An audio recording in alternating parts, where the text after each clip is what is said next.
코스피가 외인과 기관의 동반 매도에도 3,040선으로 반등을 시도하고 있습니다. 삼성전자와 SK하이닉스 등 시가총액 상위 종목들 대부분이 내림세 보이면서 지수를 끌어내리고 있습니다. 정부가 이달 중 공공재개발 사업 2차 후보지 발표를 예고하는 등 차질 없는 공급 대책 추진에 속도를 내고 있습니다. 서울시의 최종 추천된 후보지는 28개 구역으로 알려졌습니다. 모든 공직자의 재산을 등록하는 등 LH 사태 재발 방지 관련 투기금 절책이 오늘 오후에 발표됩니다. 부당이익 시 최대 무기징역은 물론이고 소급해서 이익을 몰수하는 방안도 추진될 전망입니다. 오늘부터 4차 재난지원금 지급이 시작된 가운데 식당과 카페 등 영업 제한 업종의 경우에는 지난해 매출이 전년보다 줄어든 곳에만 지원금을 신청할 수 있습니다. 다중이용시설에서는 QR코드 사용이 의무화되고 음식 섭취도 할 수 없습니다. 이상 이 시각 주요 뉴스입니다.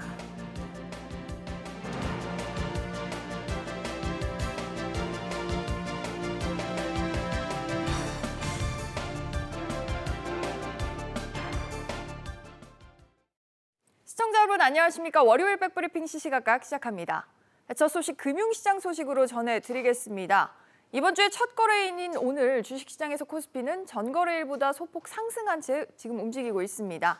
개인의 매수세의 영향인데요. 자세한 흐름 취재기자 연결해서 들어보겠습니다. 전서인 기자. 네, 전서인입니다. 지금 장 흐름 어떻습니까? 네, 코스피가 장중 상승 반전하며 3,040선에서 움직이고 있습니다. 오전 11시 20분 기준 0.04% 오른 3,042.31에 거래되고 있습니다.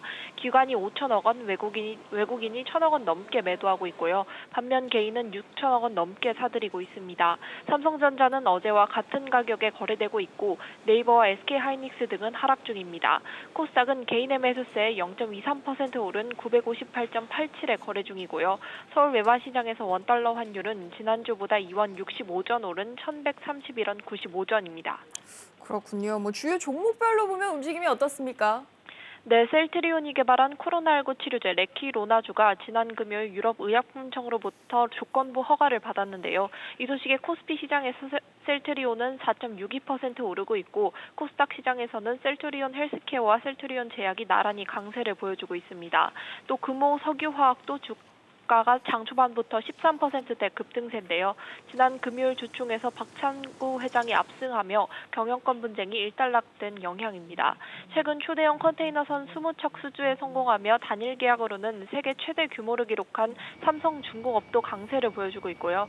지난 주말 창업주인 신춘호 회장이 별세한 농심 주가는 나흘 만에 반등에 성공했습니다. SBS 비즈 전서인입니다. LH와 관련한 여러 투기 의혹에도 불구하고 정부와 서울시가 공공재개발 사업의 2차 후보지를 이달 중으로 발표할 계획입니다. 앞서 서울 시내 가운데 8곳의 정비구역이 1차 후보지로 선정된 바 있는데요. 취재기자 연결해서 더 들어보겠습니다. 박연신 기자. 네, 박연신입니다. 먼저 아직 모르시는 분들도 있을 것 같습니다. 먼저 공공재개발이 어떤 사업이고 또 이달 안으로 발표된다는 게 어떤 내용인 건지도 전해주시죠. 네, 공공재개발 사업은 정부와 서울시가 지난해 5.6 대책에서 발표한 수도권 주택 공급 방안에 따라 도입됐는데요. 한국토지주택공사와 서울주택도시공사 등 공공기관이 시행에 참여하는 조건으로 용적률 등 인센티브를 주고 대신 임대주택 등을 기부 체납하도록 하는 정비사업 방식입니다. 정부가 이달 중으로 2차 공공재개발 후보지를 발표할 계획인데요. 서울시의 이번 2차 공공재개발 후보지로 최종 추천된 곳은 28개 구역으로 알려졌습니다. 이달 중으로 공공재개발 시범사업 후보지 선정위원회가 열리고 28개 구역 가운데 2차 후보지가 최종 결정됩니다. 그렇군요. 관심 많은 사업이실 텐데 앞서 1차 후보지로 선정된 곳들은 어디였죠? 네, 서울 시내 8곳의 정비구역인데요. 가장 규모가 큰 흑석 2구역을 비롯해 양평 13, 용두 1-6, 봉천 13구역 등입니다. 정부와 서울시는 이들 구역 정비 사업이 그간 사업성 부족, 주민 간 갈등 등의 이유로 장기 정체되었다고 판단한 건데요. 공공시행을 통해 주거 환경을 개선하고 주택 공급을 촉진하겠다는 겁니다. LH와 SH 등은 1차 공공재개발 후보지를 대상으로 다음 달부터 순차적으로 주민 설명회를 개최할 예정입니다. SBS 비즈 박연신입니다. 이런 가운데 당정청이 LH 사태 방지 대책과 관련해서 모든 공직자의 재산 등록을 의무화하고 부당이익을 몰수하는 소급 입법을 추진하기로 했습니다. 오늘 오후면 확정안이 나올 계획입니다. 최나리 기자.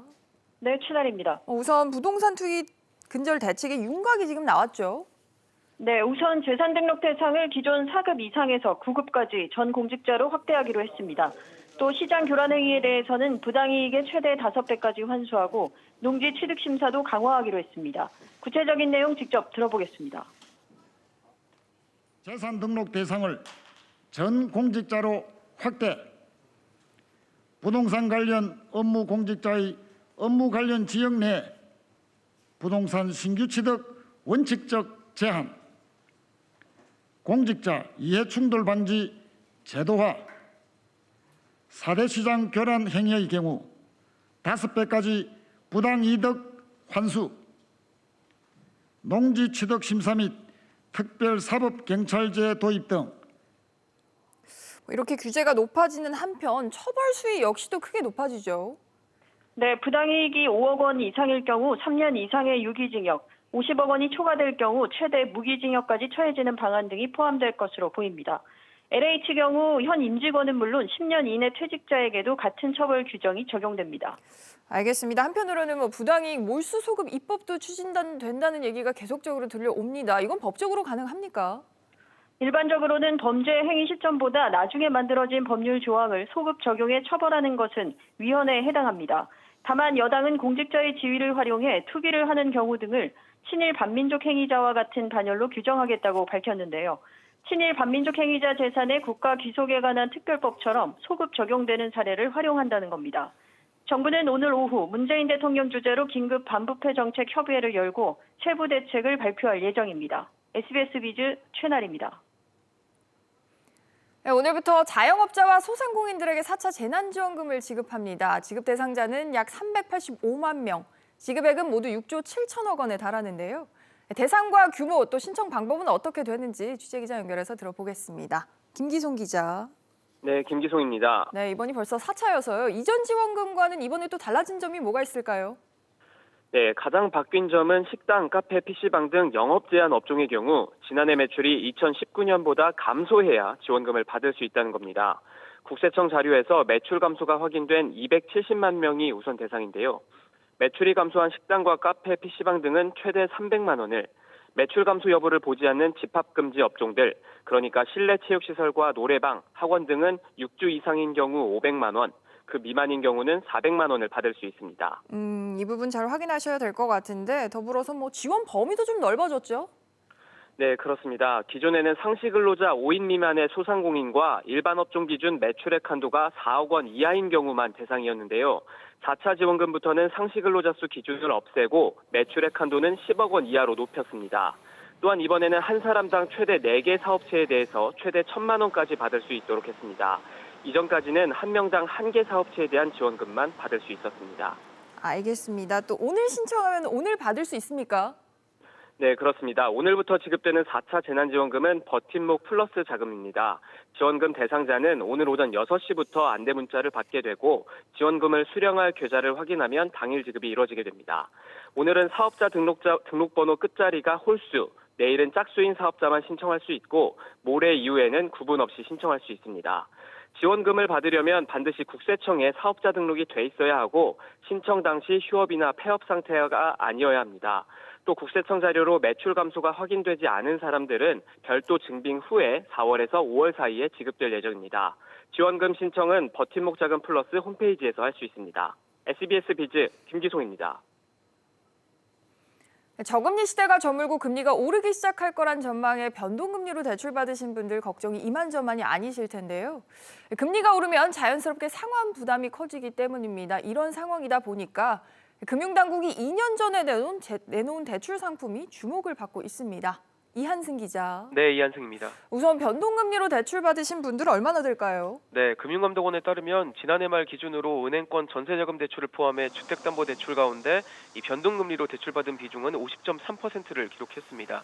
이전보다 줄긴 했지만 여전히 전체 대출자의 절반 이상은 변동금리로 대출을 받았던 겁니다. 이 금리가 낮아질 때는 고정금리보다 변동금리가 더 나을 수 있지만 금리가 오를 때에는 부담이 더 커질 수 있습니다. 금감원이 2019년에 금리 인상에 따른 월 상환 상환액을 시뮬레이션 해봤는데요. 금리가 1%포인트 오르면 매달 갚아야 하는 금액이 12%가량 늘었습니다. 코로나19로 저금리를 유지했던 금리가 경기가 회복되면 오르기 때문에 대출 이자 부담도 커질 수밖에 없습니다. 매달 갚아야 하는 금액이 12%가량 늘어난다면 이건 굉장히 큰 부담일 수밖에 없어서요.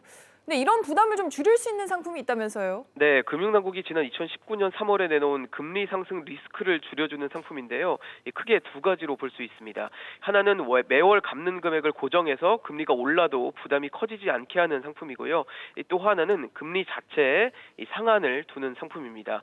당시에는 저금리가 길어지면서 인기를 끌지 못했는데 금리 상승이 예상되자 주목받기 시작해서 금융당국도 활성화할 수 있는 방안을 검토하고 있습니다. SBS 비즈 이한승입니다. 앞으로는 은행이 고객에게 대출을 내주면서 펀드나 보험 같은 투자 상품을 한 달 안에는 판매할 수 없게 됩니다. 흔히 말하는 끼어 팔기 우려로 금융당국이 이를 금지한 건데요. 이것도 자세히 들어보겠습니다. 권준수 기자. 네, 권준수입니다. 말하자면 은행들에게 이런 제재를 가하게 된 이유가 있습니까? 네, 지난 25일 금융소비자보호법 시행으로 금융당국이 불공정 판매 행위를 금지한 가운데 이 대출을 해주면서 투자 상품까지 가입하도록 유도하는 것을 금지하기 위함입니다. 그동안 은행에서는 돈을 빌리러 온 고객에게 끼어 팔기 형식으로 무리해서 투자를 권유하는 행위가 종종 있었는데요. 금융당국은 대출을 받기 전후 한 달간 같은 은행에서 펀드나 보험 같은 상품을 가입하는 것을 금지토록 했습니다. 따라서 은행 입장에서는 투자 상품 가입을 계획 중인 소비자에게 향후 한 달 동안 대출을 내줄 수 없고 반대로 대출을 내준 후에 투자 상품 가입을 한 달 동안 할 수 없게 됩니다. 소비자 입장에서는 대출도 받고 투자 상품도 가입을 좀 하고 싶다. 그러면 서로 다른 은행을 찾아야겠습니다. 네, 대출을 받은 은행과 다른 금융회사에서 펀드나 보험 같은 상품을 가입할 때는 문제가 되지 않습니다. 그리고 한 은행만 꾸준히 이용하는 분들이 계실 텐데 만약에 대출을 받는 시기에 투자 상품에 꼭 가입하고 싶다면 대출금의 12% 수준 이내로 가능합니다. 예를 들어 대출금이 1억 원인 경우 연간 약 1,200만 원까지의 펀드 납입액은 가능한데요. 이 보험의 경우는 금소법 시행과 관계없이 기존의 월 납입액이 대출금의 1% 이내로 제한된 터라 주의하셔야겠습니다. SBS 비즈 권준수입니다. 다음은 코로나19 상황도 짚어보겠습니다. 얀센 코로나19 백신이 국내 도입 절차에 착수를 했습니다. 사용 허가의 첫 단계인 검증 자문단에서 코로나 감염 예방 효과를 인정했는데요. 아울러 오늘부터는 기본 방역 수칙이 시행되면서 다중이용 시설에서 QR코드 사용이 의무화되고 음식 섭취도 할 수가 없습니다. 손석우 기자. 네, 손석우입니다. 우선 얀센 백신에 대한 검증 자문단 결과 구체적으로 어떻게 나왔습니까? 네, 식품의약품안전처 검증자문단은 얀센 백신이 필요한 예방 효과를 갖추었고 발생한 이상 사례도 허용할 만한 수준이라고 밝혔습니다. 얀센 코로나19 백신은 다국적 제약사 존슨앤존슨이 개발한 것으로 1회 접종으로 예방 효과를 나타내는 것이 특징입니다. 임상 3상 시험에서 나타난 백신 예방 효과는 투여 14일 이후 66.9%, 28일 이후에는 66.1%로 나타났습니다. 다만 접종 28일 이후 기저질환자에서는 예방률이 48.6%로 떨어졌다고 검증단은 설명했습니다. 식약처가 코로나19 백신 허가 심사 기간을 40일 이내로 대폭 단축하겠다고 방침을 밝힘에 따라 중앙약사심의위원회, 최종점검위원회 등을 거쳐 4월 안에 정식 허가 여부가 나올 것으로 보입니다. 알겠습니다. 오늘부터는 또 기본 방역 수칙이 적용이 되죠. 구체적으로 추가되는 수칙들이 뭐가 있습니까? 기본 방역 수칙은 사회적 거리두기 단계와는 관계없이 다중이용시설에서 항상 지켜야 하는 수칙을 말하는데요. 먼저 유흥지점이나 콜라텍 같은 유흥시설에서는 QR코드 기반의 전자출입 명부 작성이 의무화됩니다. 아울러 출입하는 이용자 전원이 명부를 작성해야 합니다. 스포츠 경기장이나 미술관, 박물관, 도서관, 영화관, 종교시설 등 추가 9개 시설에서 음식물을 섭취할 수 없게 됩니다. 또 기본 방역 수칙을 위반하면 1인당 10만 원의 과태료를 내야 하는데요. 다음 달 4일까지 일주일간 계도 기간이 부여됩니다. 한편 오늘 자정 기준 코로나19 신규 확진자는 384명으로 엿새 만에 300명대로 떨어졌지만 주말 검사 건수가 대폭 감소한 데 따른 것이어서 확산세가 꺾였다고 보기는 어렵습니다. SBS 비즈 손석우입니다. 다음은 우리 기업들 소식 하나하나 살펴보겠습니다. SK가 배터리 소송과 관련해서 배수진을 친 모습입니다. 유럽에는 최대 규모의 추가 투자 계획을 내놓은 반면에 미국에서는 사업 포기를 시사하고 나섰습니다. 김정현 기자. 네, 김정현입니다. SK이노베이션이 이번에 폴란드에서 투자를 하겠다 이런 계획을 밝혔죠. 네, SK이노베이션은 소재 자회사 SKI 테크놀로지 이사회가 이 폴란드 실롱스크주에 배터리 분리막 생산 공장을 추가로 짓기로 결정했다고 밝혔습니다. 투자 금액은 1조 1,300억 원으로 역대 배터리 분리막 사업 투자 중 최대 규모입니다. 추가로 짓는 3사 공장은 올해 3분기에 착공되고 양산은 2023년 말부터입니다. SK이노베이션이 현재 폴란드에 짓고 있는 배터리 분리막 1, 2 공장은 올해 3분기부터 양산을 시작하는데요. SK이노베이션은 이번 공장 증설로 폴란드에서만 연간 총 15억 4천 제곱미터 규모의 분리막을 생산하게 될 것이라고 전망했습니다. 네, 반면에 배터리 소송전의 본진인 미국에서는 배터리 공장을 포기할 수도 있다 이런 의사를 밝혔어요. 네, 업계에 따르면 최근 SK이노베이션은 10년간 미국 내 배터리 생산 금지 등을 결정한 미국 국제무역위원회 ITC에 이 결정을 유예해달라고 청원했는데요. 이 청원에서 SK이노베이션은 위원회의 이번 구제 명령은 재앙적이라고 호소했습니다. 그러면서 위원회의 이번 명령은 조지아주 배터리 공장 포기로 이끌 것이라며 수천 개의 일자리와 환경적 가치가 사라질 것이라고 강조했습니다. SK이노베이션이 미국 조지아주 배터리 1, 2 공장에 투자한 금액은 3조 원대로 당초 계획대로라면 내년부터 양산을 시작하게 됩니다. SBS 비즈 김정혜입니다. 삼성전자가 지난달 전 세계 스마트폰 시장 1위 탈환에 성공을 했습니다. 하지만 아이폰 12를 앞세운 애플이 바짝 추격하고 있어서 여전히 긴장의 끈을 놓을 수는 없는 상황입니다. 강상 기자. 네, 강산입니다. 지난달에 1위를 탈환했다. 얼마나 삼성전자가 스마트폰 판 겁니까? 네, 지난달 삼성전자 스마트폰은 2,400만 대 팔려 전 세계 1위를 차지했습니다. 시장 점유율 4분의 1을 차지했는데 애플은 2,300만 대를 판매해 2위를 차지했습니다. 삼성과 애플은 판매량 100만 대 차이로 점유율 1%포인트의 근소한 차이였습니다. 샤오미와 비보, 오포 등 중국 업체들이 그 뒤를 이었습니다. 지난 1월 삼성이 애플의 아이폰 12 인기를 견제하기 위해서 예년보다 2달 정도 일찍 갤럭시 S21을 출시한 것이 주요했습니다. 올해 1월엔 애플의 점유율이 25.4%로 1위, 삼성전자보다 10%포인트가량 앞섰습니다. 지금 화웨이와 또 LG전자의 공백이 있는 상황에서 아직은 아슬아슬한 상황인 것 같은데요. 삼성의 전략은 뭡니까?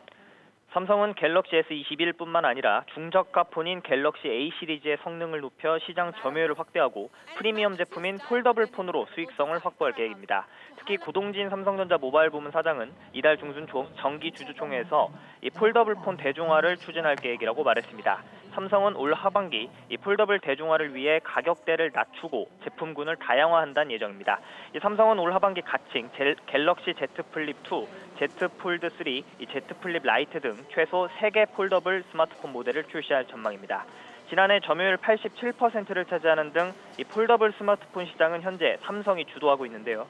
올해 중국 샤오미와 오포에 이어 애플도 내년에 폴더블 폰을 출시할 것으로 관측됩니다. SBS 비즈 강사입니다. 지난 주말에 별세한 농심 창업주 고 신춘호 회장에 대한 추모 발길이 오늘도 이어지고 있습니다.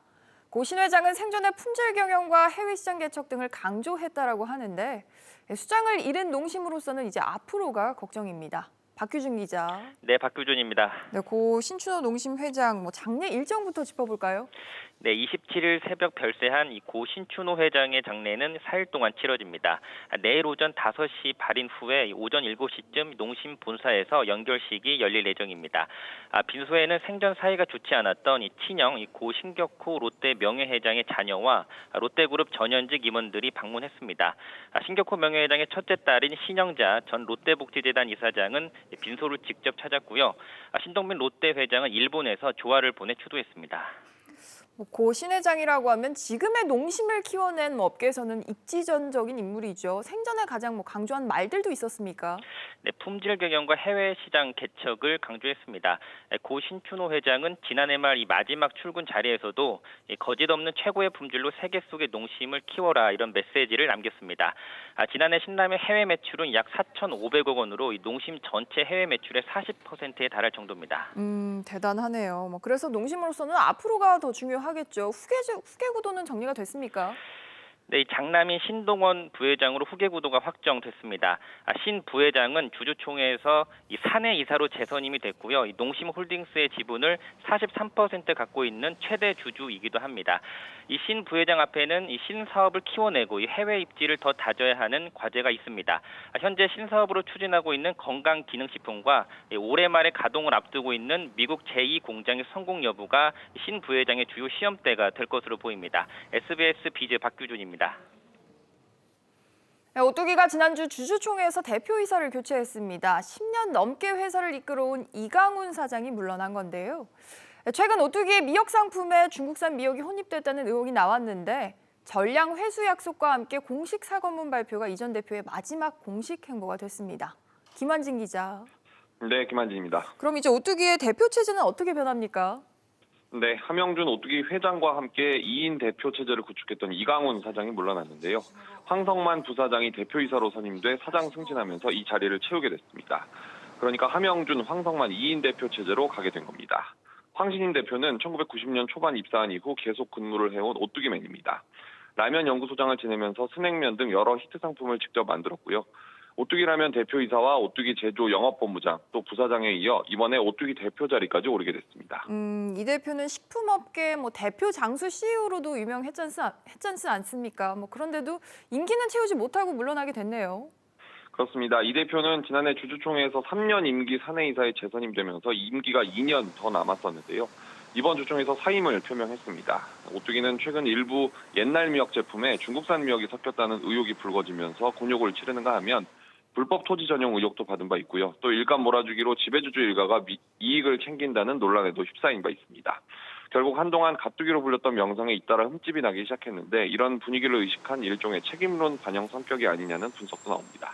SBS 비즈 김한진입니다.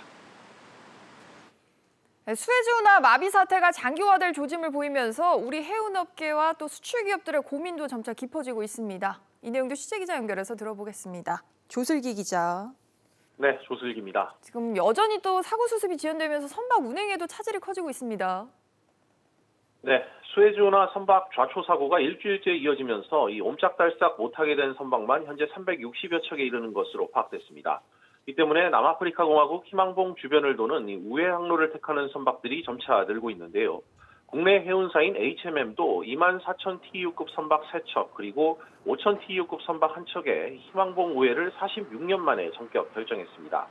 이렇게 되면 노선 거리는 전보다 9,600km, 운항기간도 7일에서 9일 정도 더 늘어나게 되는데요. 현재 수혜주나 근처에서 대기 중이거나 일주일 안에 이곳을 통과해야 하는 한국 선박은 30여 척으로 알려졌습니다. 이미 오래됐는데 앞으로도 더 사태가 장기화된다면 피해가 더 눈덩이처럼 불어날 수밖에 없을 것 같아요. 네, 영국 해운산업 전문지 이 로이즈 리스트의 분석 자료에 따르면 이 수혜주나 운영 중단으로 하루 90억 달러, 우리 돈 10조 2천억 원 규모의 피해가 발생하고 있습니다. 국내 해운업계는 아직까지 물류 대란을 우려할 만한 상황은 아니라면서도 사고 장기화에 대비해 사태를 예의주시하는 모습인데요. 정부도 수혜주나 사고 관련 긴급 비상 대응반을 구성하고 국내 선사와 관련 기관의 대응 현황을 점검하고 있습니다. 국내 수출 기업의 입은 피해가 아직 보고되지 않았지만 이 사태가 길어지면 운임 상승 또 이 공급 차질이 불가피한 만큼 당분간 비상 체제를 유지할 계획입니다. SBS 비즈 조슬기입니다. 다음 소식입니다. 미국 바이든 행정부가 트럼프 정부 당시 중국산 제품에 부과한 관세를 철회하지 않겠다라고 밝혔습니다. 이에 앞서서 중국은 신장 위구르족 인권 탄압 문제로 제재 조치를 단행한 미국과 캐나다에게 보복 조치를 가하면서 지금 미중 간 갈등의 골이 더 깊어지고 있습니다. 류정훈 기자. 네, 류정훈입니다. 우선 바이든 행정부가 트럼프 관세를 유지하겠다 이렇게 밝혔어요. 네, 조 바이든 행정부의 첫 무역 수장인 캐서린 타이 미국 무역대표부 대표가 대중국 고율 관세를 당분간 철회하지 않겠다고 밝혔습니다. 타이 대표는 대중 관세로 미국 기업과 소비자가 비용을 치를 수 있다는 것을 알고 있다면서도 기업들을 보호하는 데 도움이 된다며 이같이 말했는데요. 앞서 트럼프 전 대통령은 3,700억 달러, 약 419조 원에 달하는 중국산 제품에 최고 25%의 관세를 부과한 바 있습니다. 타이 대표는 경제 주체들이 변화를 위해 대화하지 않는 한 관세를 제거하는 건 오히려 경제에 해가 될 수 있다고 설명했습니다. 근데 이런 가운데 또 중국은 미국과 캐나다에 대해서 또 보복 제재에 들어갔습니다. 네, 중국 정부는 미국과 캐나다가 중국 신장 위구르족 인권 탄압 문제로 제재를 가하자 일부 개인과 단체에 대해 보복 제재 조치를 내렸습니다. 중국 외교부는 지난 토요일 미국과 캐나다가 거짓말과 허위 정보를 이유로 신장 문제와 관련해 대중국 제재를 가했다고 밝혔습니다. 또 신장 문제에 대한 정치적 조작을 중단하고 내정 간섭을 멈추라고 촉구했습니다. 이에 앞서 중국은 유럽연합과 영국에도 같은 이유로 제재를 가했는데요. 다음 제재 대상은 미국이 주도하는 안보회의체 쿼드가 될 것이라는 전망까지 나오면서 긴장감이 고조되고 있습니다. SBS 비즈 류정원입니다. 한국경제연구원은 600대 기업을 대상으로 조사한 결과 다음 달 기업 경기 실사지수 BSI 전망치가 106으로 나타났다고 오늘 밝혔습니다. 국내외 수요 회복 영향으로 지난달에 이어 2달 연속 기준치인 100을 넘겼습니다. 다만 지난달보다는 3.2포인트 하락했습니다. BSI는 기준치인 100을 기준으로 이보다 높으면 경기를 긍정적으로 보는 기업이 많음을, 낮으면 그 반대를 의미합니다. 한경연은 최근 전 세계적인 메모리 반도체 가격 상승과 차량용 반도체 공급 부족 사태로 전자와 자동차 기업들이 핵심 부품 수급에 어려움을 겪으면서 체감 경기가 악화됐다라고 분석했습니다. 네이버는 올해 역대 최대 규모인 900여 명의 개발자를 채용할 계획이라고 오늘 밝혔습니다. 네이버는 연 1회 실시하던 신입 공개 채용을 상하반기 연 2회로 확대하고 다음 달부터 상반기 공채에 들어갈 예정입니다. 또 다음 달부터 매달 경력자를 뽑는 월간 영입 프로그램을 만들어서 정기적으로 경력 사원도 모집할 계획입니다.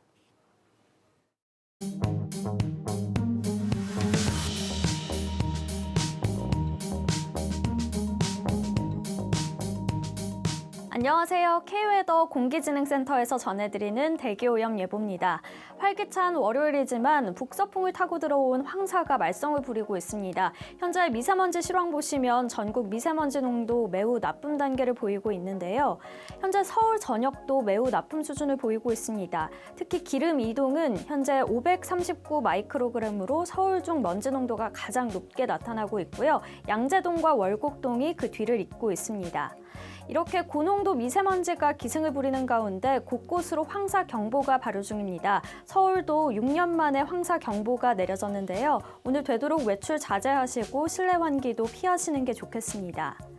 오늘 중국 북부지방에서 남동진하는 고기압의 영향을 받으면서 전국이 대체로 맑겠습니다. 다만 몽골 고비 사막에서 발원한 황사가 우리나라를 통과하면서 대기 중에 모래먼지가 떨어지겠습니다. 때문에 WHO와 환경부는 오늘 미세먼지 농도 전국이 종일 매우 나쁨 단계를 보인다고 예보하고 있는데요. 호흡기와 건강관리 잘 해주시기 바랍니다. 당분간 대기가 정체하면서 황사가 나타나는 지역이 많겠고요. 공기질은 이번 주 목요일까지 전국이 탁하겠습니다. 지금까지 대기오염 예보였습니다.